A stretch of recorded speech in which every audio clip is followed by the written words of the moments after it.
title, so I'll try to cover briefly as much as I can. But she is the Audiology Director of Hearing Implant Program and the Associate Chief Improvement Officer. And most recently, she was appointed as the Director of Audiology Innovation and Strategic Partnerships. She is a board certified audiologist who specializes in cochlear implantation. And she's currently also the president of the American Academy of Audiology. So amazing. And she also recently completed her executive MBA at the Weatherhead School of Management here at the Case Western Reserve. And she was the recipient of a very special award, EMBA Leadership Award. And she's an excellent clinician, obviously, especially in the cochlear implantation program, but she has a special interest in outcomes and coming up with the development of innovative clinical delivery models. So we're very excited. I'm especially excited to hear her talk this morning, titled How to Build a Windmill, Harnessing the Winds of Change. So thank you, Dr. Sydlowski. Sure, thanks so much. I was really glad to be asked, and I'm looking forward to talking to everybody this morning.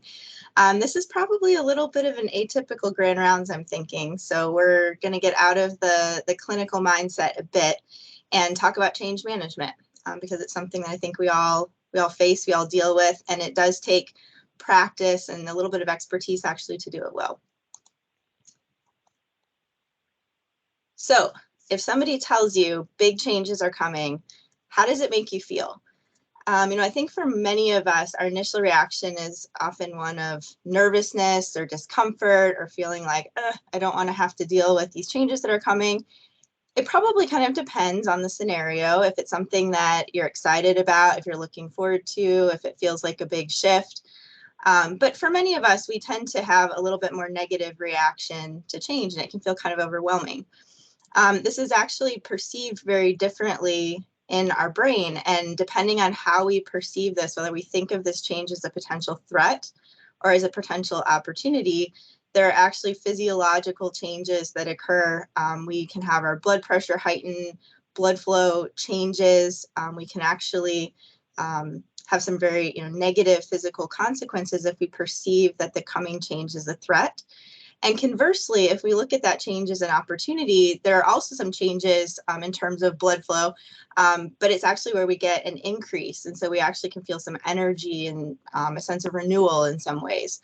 And so there's a lot of really underlying reasons for why we react the way that we do. But because most of us do think of change as a bad thing, we tend to focus on what are all of the things that are going to limit me, negatively affect me. It can feel scary. Oftentimes we actually introduce a sense of fear, and sometimes it can even be some underlying panic that this change is coming and we're going to have to address it. Now, change is a big issue that many of us think about, wonder about, worry about. And if you do a search on Amazon, there's actually 100,000 book titles that are related to how to change either yourself or 20,000 hits on how to change others. So this is something that we think about, we don't fully understand. We even like to sing about it. There's almost 400 million results in Google if you search for songs about change. And if you need a little bit of a boost, thinking about change or feeling better about change, if you Google change quotes, there are 6.6 billion hits on Google that are all quotes to inspire you and make you feel better about change. Now, a quick disclaimer as I get started, I am not necessarily a change expert, but I am a practitioner. Before I came here to Cleveland 12 years ago, I had moved 17 times. So this is now the longest I've ever lived in a single city.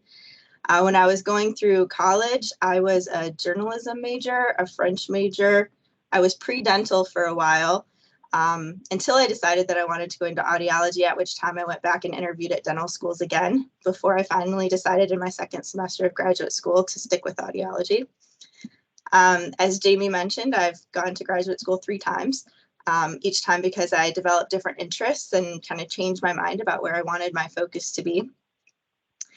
For the first 10 years of my career at the Cleveland Clinic, CI meant cochlear implant to me. But in the last 2 years, CI now also means continuous improvement. So there's been lots and lots of change, and if nothing else, I have some experience, but as hopefully I demonstrated to you with all of the books and the songs and the quotes about change, there's a lot out there. We're not going to cover it all in 60 minutes, but I'm going to try to share with you just a little bit to help you understand where it comes from and how we can do it better. Because the only thing constant in life is change. Now, if we think about healthcare in particular and why this is relevant for us, you know, the US has a lot of really good things going for us as far as healthcare. We have a large, well-trained healthcare workforce, lots of medical specialists, a robust health sector research program, and some of the best medical outcomes in the world. However, there's also a lot of problems. We have incomplete coverage. Patients have difficulty accessing the services that we can provide. We spend more to get those good outcomes than almost any other country in the world. We have poor measures on many objective and subjective measures of quality and outcomes, and an unequal distribution of resources and outcomes across the country and among different population groups. So there really is an imperative for all of us as healthcare providers to think about how do we need to change. Now, this is an interesting take on kind of the big picture, and I don't think any of it will surprise us, but if we think about this message here, patients have the right to expect the best return for their healthcare dollars. Recognizing that expectation, progressive hospitals and health systems are embracing the move to value-based care and are enhancing affordability with a goal to provide greater value to patients by improving quality, lowering costs, and enhancing the patient experience. Additionally, ever-changing market forces affect how hospitals and health systems deliver care and may also affect how much we're reimbursed for our services. We have to stretch to transform, improve, and even redefine care delivery for all of our patients, as well as our caregivers and staff. If you think about this message, you know, really everything that I've got highlighted in blue, they could have replaced with, you need to change, you need to change, you need to change, you need to change. So there's all these different aspects, but it's all different aspects of change. So we can't escape it, and we have to be ready for it. We are being pushed to change how we deliver our care. You know, we're constantly advancing in terms of best practices, and so we have to think about how do we incorporate what comes out into the literature into our practices. There's a lot of pressure of changing reimbursement and changing payment models for us to think differently about how we deliver that care so that we can do so in a cost-effective way. And then we're also working with individuals who are on their own change journey. So we have to remember that every patient that we see in clinic, in many cases, is facing a change in their personal life based on the information that we're providing. You know, as an audiologist, I'm constantly working with people who come in thinking maybe they have normal hearing, and now I tell them they have a hearing loss, or they've been a hearing aid user, and I have to tell them, no, we need to change to a cochlear implant. And for all of you on the call who work with patients, you know, the information that you deliver is forcing them to change how they're thinking about their self and how they're facing their own reality. So, you know, change has also really infused the healthcare literature as well. And if you search PubMed for how healthcare is changing, it yields 52,000 results. And many of them are in recent years. So big changes are coming. And if we think they're not going to affect us directly, you know, in head and neck and in our specialties, I think that would be really off base. You know, we're just like the rest of healthcare going to need to face moving to a value-based care model as opposed to fee-for-service. There will be competition coming, if it's not there already, from big box stores and kind of non-traditional healthcare delivery. Patients are accessing care very differently, whether it's from a big box store, searching WebMD, purchasing devices over the counter. And in the midst of all of this, the Medicare population is continuing to grow. So we're going to have an older and older population that we're dealing with. We're facing increased pressures to provide more quality with less cost. And I probably don't even have to mention that COVID and new opportunities with telehealth have completely changed, you know, how we think about healthcare in many, many ways. So hopefully I've, you know, given you the case for why this talk is relevant and important. And what we're going to focus on, number one, is, you know, why is change so hard? And then a little bit about how can we change as individuals? How can we inspire change in others? And then how can we move forward successfully embracing change? So since I've been an audiologist, this is how some things have changed. This is what a cochlear implant used to look like, and cochlear implant programming software used to look this way. We used to do everything on CDs, and in order to verify the function of a hearing aid, there was a suitcase looking thing that we hauled around and could hook hearing aids up to. I haven't been an audiologist quite this long, but hearing aids themselves have also evolved, and this is what they look like when I first started. And as many of you know, the technology has really changed. So if we look backwards, I think it's easy to say, all right, we've changed a lot over the years. We've tackled a lot. It's just when you're looking forward that it can feel a little bit overwhelming. But if we had never made these changes, if we'd never made the advancements, we wouldn't be in as good of a place as we are today. Now, audiology is facing a challenge in particular where we, in just about a month or so, are going to have hearing aids that are available over the counter. And so for the last 6 years, as these regulations have been developed and have been coming to fruition, there's been lots of discussion about who's our greatest competition. Is it the big box stores like Costco who dispense hearing aids? Is it online sales? Is it, over the counter in general? Is it the fact that there are hearing instrument specialists who are kind of creeping into the scope of practice of audiologists? Or is it even, more broadly, hearables and consumer electronics? Because I don't think it's too far down the pike that you're going to use your iPhone and your AirPods and adjust your hearing that way. And there's probably good cases for most of these arguments, but where I've landed is I think that our biggest competition is actually the status quo. We know that about 70 to 80% of people who need to use hearing aids don't. And so most of the time, people are content to accept the status quo as good enough. And for many reasons, that's just a resistance to change. Now, the change itself, I think, is not really the challenge. Like, yes, we're facing this new model of over the counter, and yes, there could be some threat, but the bigger issue is how you react to those changes. We know that about a third of the population requires vision correction due to age-related, that should say vision loss, but it is similar to hearing loss because we have, a large population as well. Now, optometry faced a similar change to over-the-counter several years ago. And, although today a lot of people are saying OTC is this burning platform and audiology can never survive it, optometry already did. About 12.4% of the population who require vision correction use over-the-counter devices, 80% of which are purchased in grocery stores and convenience stores and not from an ophthalmologist or an optometrist. 64% do use prescription glasses. Now, reading glasses use is expected to increase. That segment of the market is continuing to grow, but there's still the expectation that people are going to seek prescription glasses more than they seek over the counter. The difference probably between optometry and audiology is that optometry has done a much better job of making sure that the differences in technology and services are more well understood by the public. I think people understand the concept of like, yeah, I can get readers if I just need something to get by, but eventually I might need to actually go to an optometrist and have a prescription device.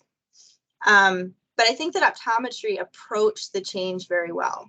They focused on making sure people understood those differences and could be well informed. And so audiology has a lot of opportunities to learn from that.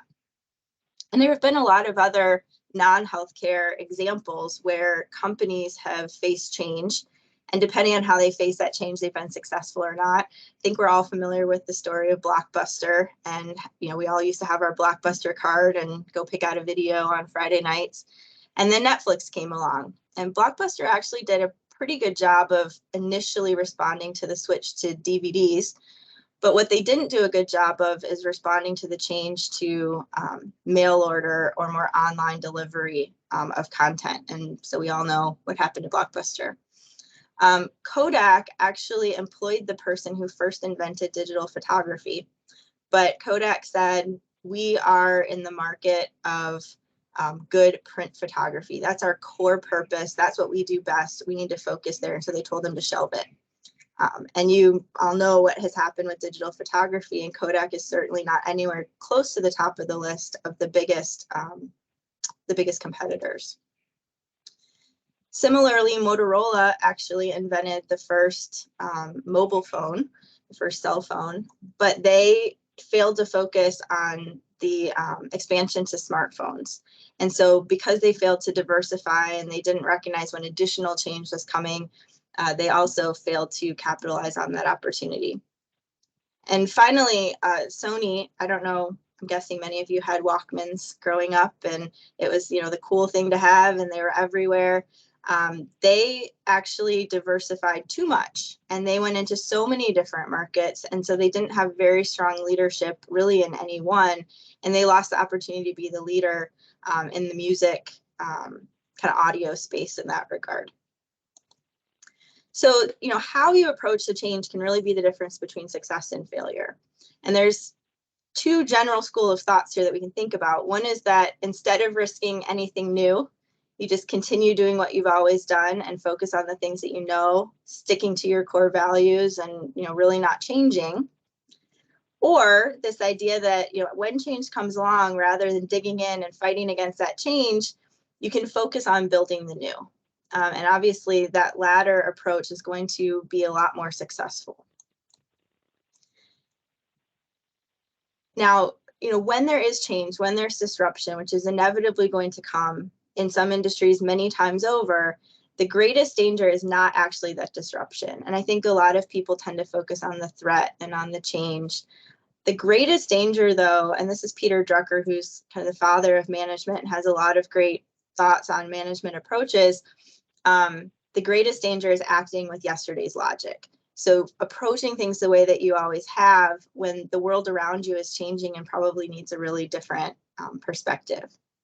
So I would just encourage all of you to think a little bit about your own practices, the way that you're approaching some of these changes that we're facing in healthcare, and reflect on, you know, are you doing things the way that you've always done it just because that's how you were taught? Are you seeing more low value, less than top of license patients or cases, perhaps because you're not willing to relinquish some control over spaces where you've had a role in the past? But is that limiting your opportunity to continue to grow and advance? Are you delivering care just the way that you learned it? Or are you really thinking about how patients want it and how they're expecting to receive it and trying to meet them where they are?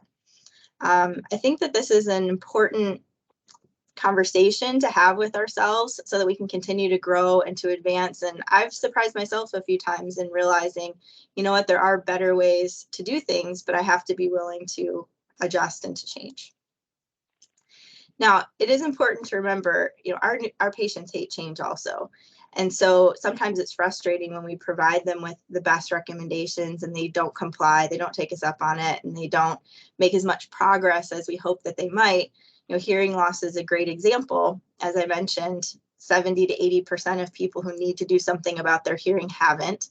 Cochlear implants are even worse. Only 2% of people who could benefit from a cochlear implant have one, based on a recent study. So, you know, all of the things we're talking about today apply not only to us, but to our patients. At the end of the day, many, many times we all want change. We want things to be better. We want to improve.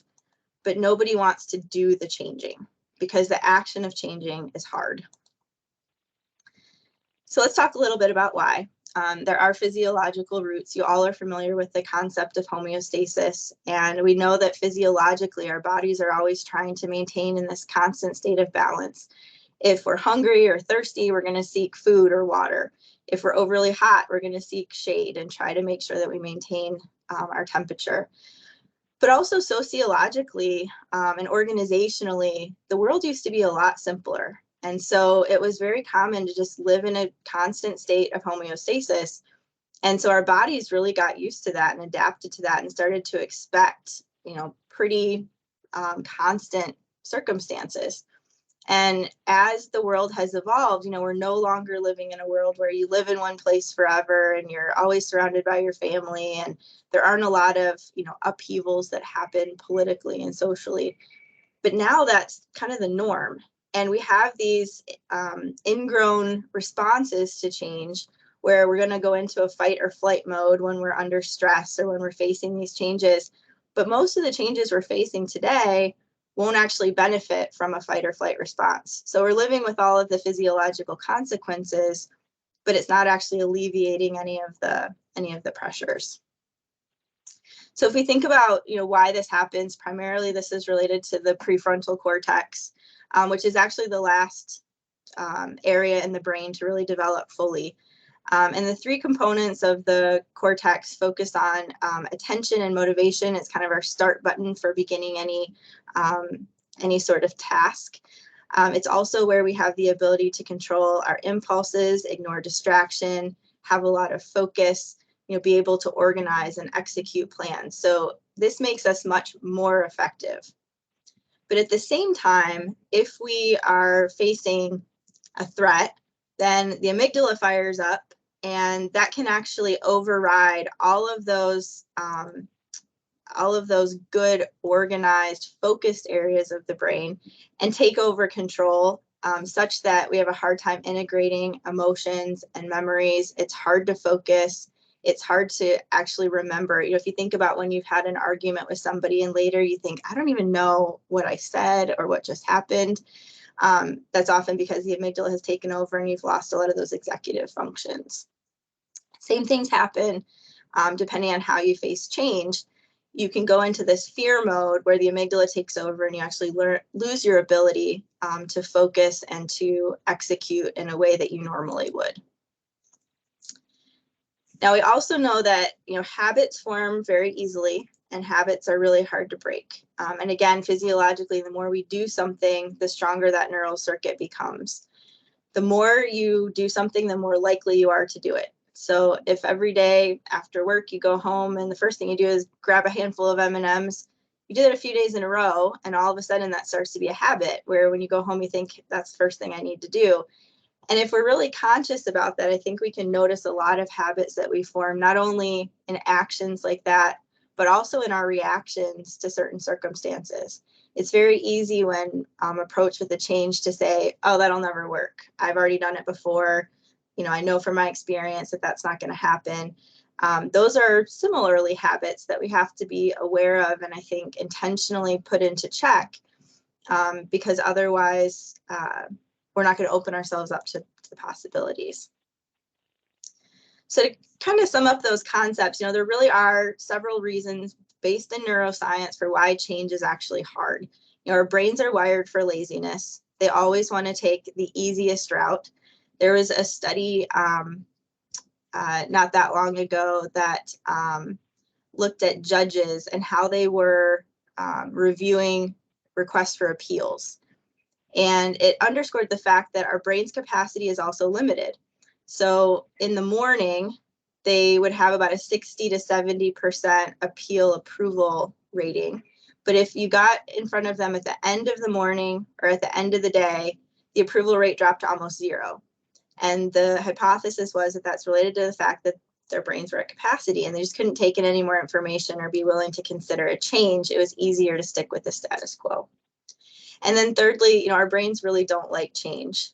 Through fMRI research, there's been studies that show that when you present somebody with information that prompts them to change a bias that they have, their brains react in the same way that they would if they were in pain. So how do we overcome this ingrained desire to maintain the status quo in ourselves? And even more difficult, how do we do that for others? So essentially what we have to do is we have to overcome a combination of that dissatisfaction by putting it with a very clear and focused vision and some concrete steps that can be taken in order to get past the resistance that someone is having. And this is sort of a logical way, I think, to approach what we know innately. You have to get to that tipping point before somebody's willing to change their mind. I see this happen, very often with cochlear implants, where it's much more common that I hear somebody say, I wish I'd done this sooner, than I wish I had never done this at all. But the impetus to change has to be so strong that it can overcome all of that dissatisfaction and get past the resistance. So if we think about, what does move people to get past that status quo, people have a very strong aversion to loss. So that's actually a much stronger focus for people than the ability to do better. People are not really motivated by, you could do this much better. They're thinking more in the sense of, how much do I stand to lose? How hard is the change going to be? What am I going to miss out on? And so that's actually what you have to overcome. It's not necessarily providing this case about how wonderful it will be, because people don't focus as much on the good as they do on the bad.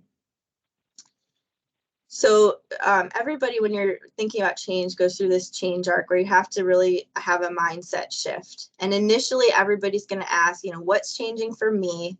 Why is it changing? And what is this change going to look like?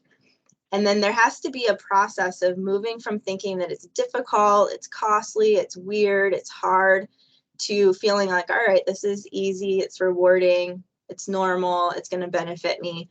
But that takes time.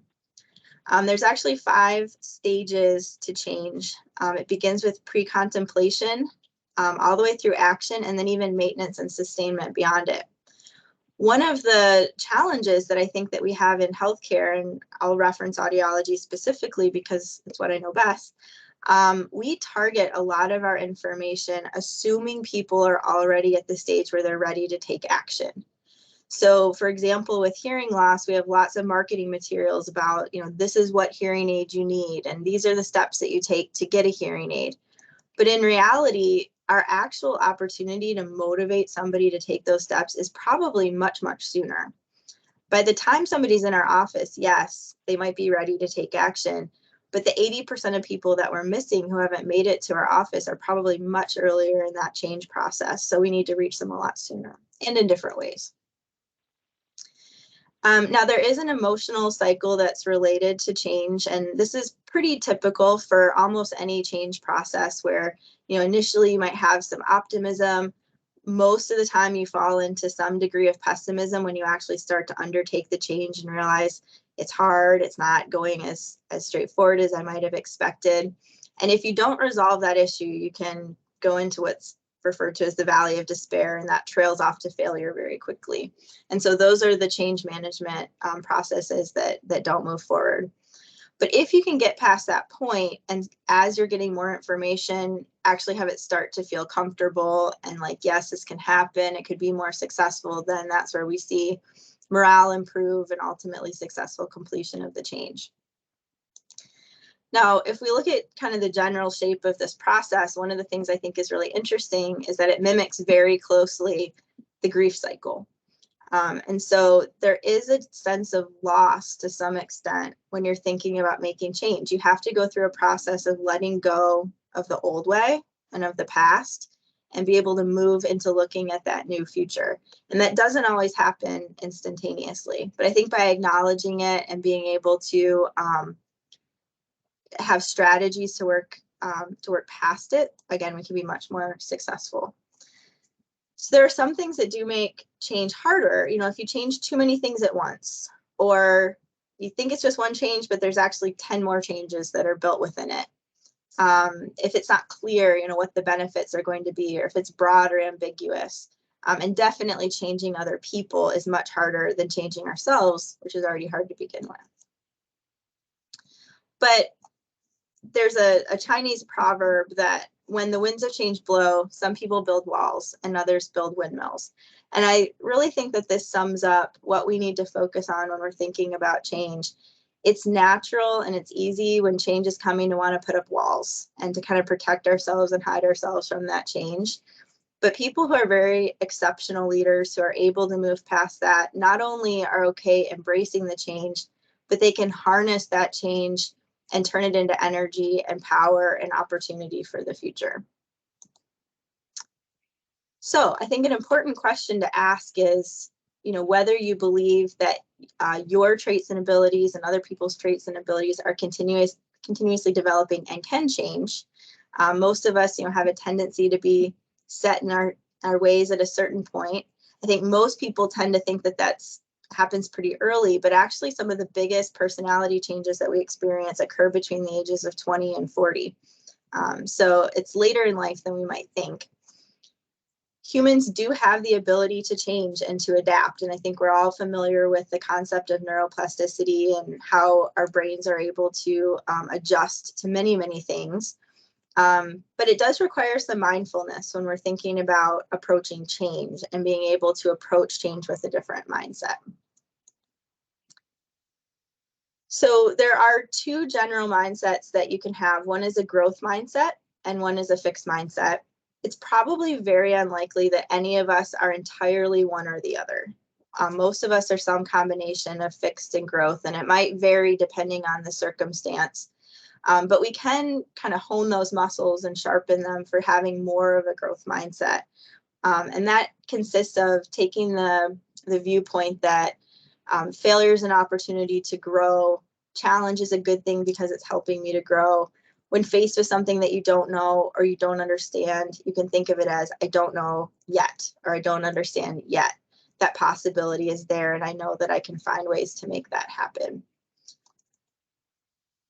There is also evidence that suggests that change is actually a really good thing. People who choose change are actually happier, which is a little bit contradictory, I think, to what most of us would expect.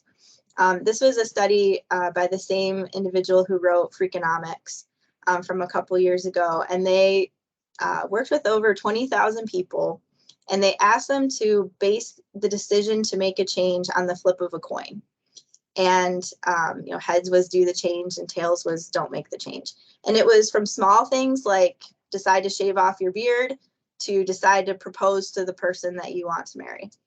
And what they found, interestingly, is that the people who chose change were significantly happier than the people who did not choose change. And they also found that the people who were willing to base that decision to make the change on the flip of the coin, number one, were more willing to change, and number two, ended up being happier as well. But they found that having a prompt or something that told them you have to take that step was part of what made it so effective. And interestingly, that change was sustained, and the happiness associated with the change was sustained over many months as well. So the authors concluded that, when in doubt, if you're faced with a choice where you can maintain the status quo or you can choose change, it's almost always better to choose change. So knowing that, and maybe reflecting a little bit on ourselves and how we're able to change ourselves, let's shift gears just a bit and think about how can we most effectively change others. Just because you think that we're ready for a change doesn't mean that it's easy to get somebody else to agree. So McKinsey, who's a consulting group you might be familiar with, they have suggested that about 70% of all change management efforts fail because change is hard and changing other people is even harder. And this seems like a big number, but when I thought about it, I've referenced a couple times now, only about 70% of people with hearing loss use hearing aids, or they fail to use hearing aids rather. So I think that's actually a really great example in our own clinical population of a big change management effort where we're trying to get people to acknowledge their hearing loss and to do something about it. And we're failing about 70% of the time. So that's right in line with that statistic. People resist change for a lot of different reasons. It can be that they're feeling, potential loss of control, uncertainty. It feels like it's going to be more work. In some cases, it might make them feel like they're losing face or they're having to, in healthcare, undertake something that they would rather avoid. And we have to acknowledge that there's these differences. One of the most important things in any change management effort is to understand the actual root cause of what's preventing somebody from wanting to make that change. I think it's very easy to address the symptoms. This is not that different than if somebody comes in with a fever and tell them to take some Tylenol rather than figuring out where's that fever actually coming from.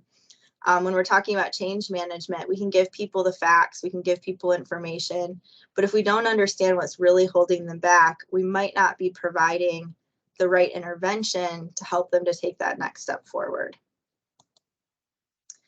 So in order to successfully help people change, first of all, we have to help them increase their understanding. And this is very different than just providing education. This isn't just telling people facts. That does not change behaviors. We have to make sure that people are engaging with the information and understanding what is the change, why is it happening, what's that better future that can ensue post-change. It's really important also to understand what are their priorities, and make sure that they know that if there are things that they prioritize that aren't changing, that that's emphasized. And then to the extent possible, it's important for people to have some control over the choices. So for example, if you have something that you want a patient to do, it's better to say, you know, you could do this or this, and let them choose between two reasonable choices, as opposed to you need to do this. They're more likely to choose between two options than to just move forward because you told them to do one thing. You also have to remember that, you know, by the time you're a proponent of a change, you've already had the opportunity to go through this change arc.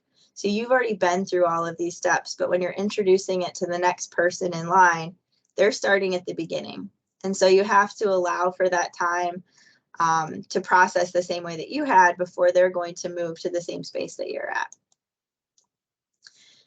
There are two models of change that I would like to share with you. One is from Cotter, and it has 8 steps. Most of us jump to, let's just make the change. And he suggests that there's a lot more that has to happen in order to move somebody forward. It begins with increasing the urgency. Secondly is, you know, getting an army of people who are going to have buy-in, who are going to, you know, be a guiding coalition for the direction that we're going, having a very clear strategic vision for that army of people to take forward. Then enabling action by removing any barriers that might exist, and starting with very short-term wins. You can't boil the ocean. You have to start with, you know, what are the small things that we can succeed at in the short term, which helps to continue getting that buy-in, and then you're able to build, start to accelerate. It's important to stick with it and not give up on it. And then to constantly be focused on that maintenance. You can't achieve the change and then go, great, we did it, and walk away. The maintenance part is just as important. Another model that I really like, that's a little bit more simplistic, is described in Chip and Dan Heath's book, Switch, How to Change Things When Change is Hard, which I strongly encourage you to read if you haven't. It's also a really good listen on Audible. But just to give you an idea, I'm gonna stop sharing here for 1 second, and I have a 2-minute video that I want to show you about this particular change management theory. Oh, actually, I think I have to hit share audio. Jamie, can you nod if this is playing okay? Thank you.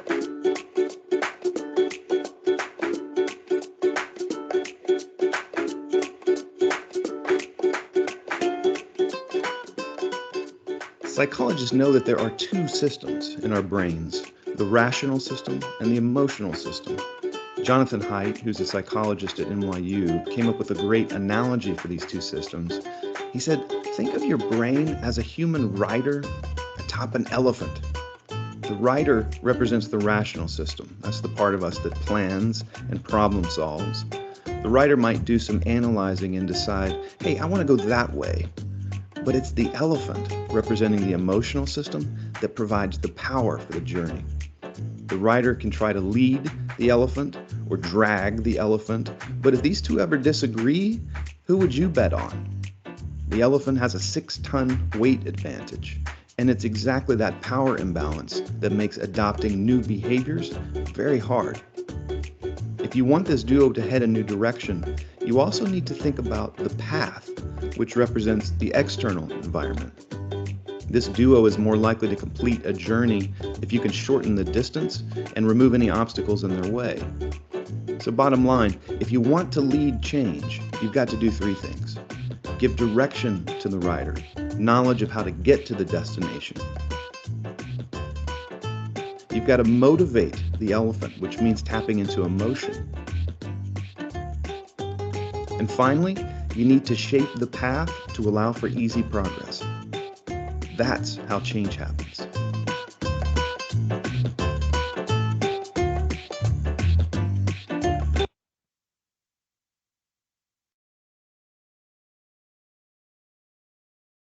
Grab my slides back here. So I think that, you know, is a really nice, straightforward model that's easy to keep in mind. when we're working with patients, facts aren't going to be enough. You have to understand, again, what people are facing, what's holding them back, what they're thinking about, worrying about, and then be able to add on the logical piece and then make it easy and simple. Because if anything is complicated, it's just going to be a hindrance to people wanting to take that next step, whether it's how hard it is to schedule the next appointment or how clear the instructions are for what I have to do before I show up for surgery. We have a lot of different opportunities to shape that path for our patients. And then finally, I just wanted to mention briefly, some of us are working on changes more at a societal level. For me with hearing loss, there's a lot of work to be done to really change people's minds about how they're managing hearing and recognizing it as part of their health, not just as a consequence of aging that they have to deal with. And when you're thinking about overturning that status quo at a societal level, there's some research that suggests that actually just showing people that the change is already happening can be very motivating. So rather than suggesting that change should happen, framing it more in the context of it is already happening, you're missing out if you don't get on board, can actually be very impactful. So I'll share with you one of those studies, actually two components of it. The first is that addressing how much meat people are eating. In the first experiment, they addressed providing some information in a more static way, like saying Americans are trying to eat less meat. And then more dynamically to suggest that some Americans are changing and are now eating less meat. And they found that when they approached this differently, people had more interest in eating less meat when they used the dynamic approach as opposed to the static approach. In the second experiment, they got a little bit more granular in terms of how they were measuring the differences. So they told people that they were either limiting how much meat they eat, or they framed it as people are starting to limit how much meat they eat. And they were actually able to quantify that about twice as many people ordered a meatless meal when they heard the information in the dynamic approach as opposed to the static approach. Similarly, they did a study on a college campus where they tried to get people to use full loads to conserve water at the laundromat. So they put signs up.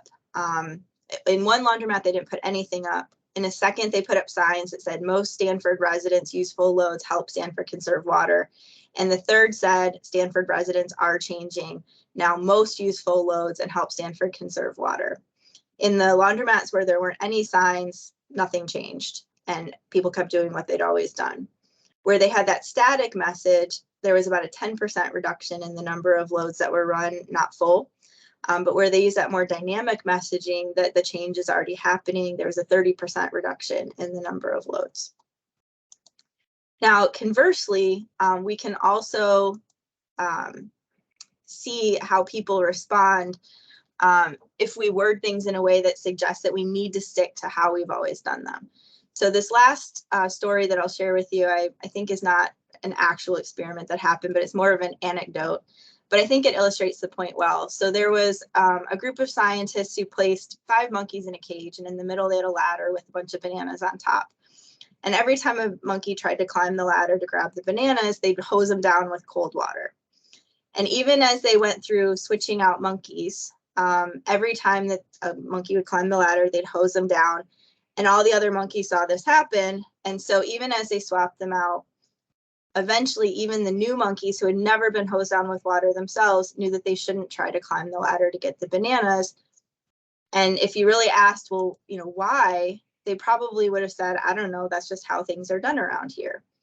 And so I think that, when you think about moving groups, this approach, this mindset of this is how we've always done it, can be very impactful and very consequential. And so I think we have to be very mindful of the fact that it can have a lot of power and reach and spread. And if we can look at that conversely with the studies I just shared with you, how impactful it can be to say we are changing, we are looking forward, we are considering what's next. Either of these approaches can really impact people, but the former is going to help move us to the next stage. So what's the lesson in all of this?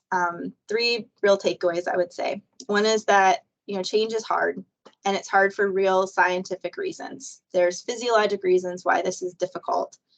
But there's also real scientific reasons for why change is possible. If we're intentional, if we're mindful, if we're thoughtful about how we're approaching that change in ourselves and others. And ironically, change itself isn't going to change. It's not going anywhere. That's going to be the constant that we all have to focus on and face, whether it's in our personal lives, in our organization, in healthcare as a whole, in how you interact with your patients. So I hope that spending some time this morning just talking about the rationale behind it and how we can approach it a little bit more effectively was valuable and relevant for everybody. Because at the end of the day, I think we all need to be the leaders and be the individuals who can harness the power of that change to make great things happen, as opposed to putting up walls and trying to hide from it. So that's all I have. I appreciate very much the opportunity to talk with you. I'm happy to answer any questions if anyone has any.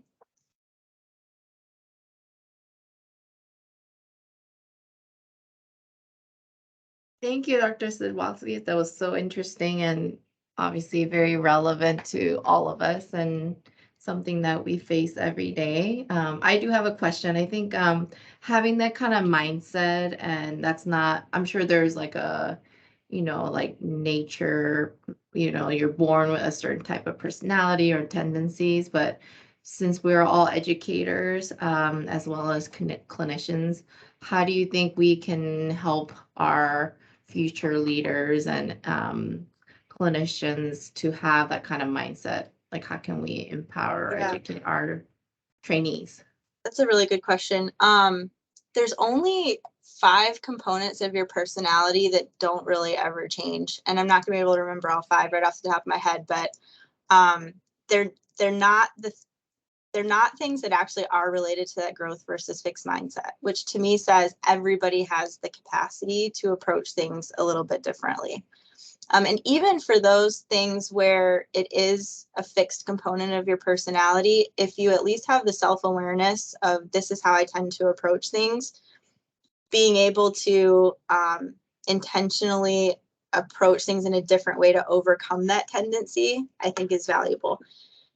So to answer your question, one thing I think is that it's important for us to help each other, and not just our trainees or students, but to help each other recognize our blind spots and our tendencies to approach things a certain way.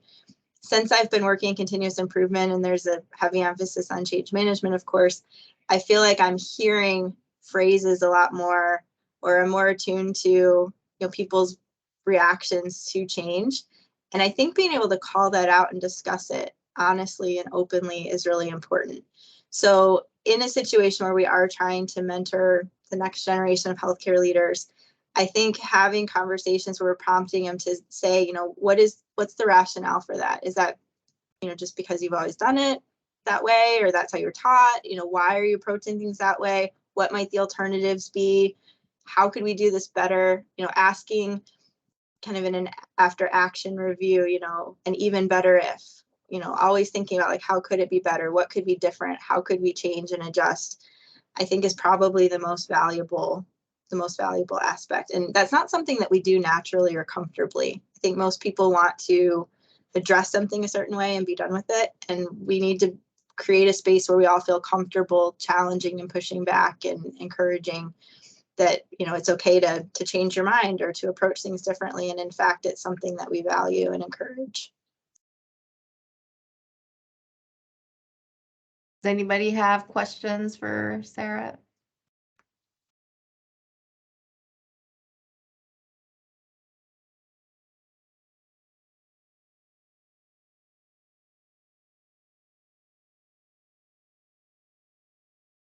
Quiet group this morning.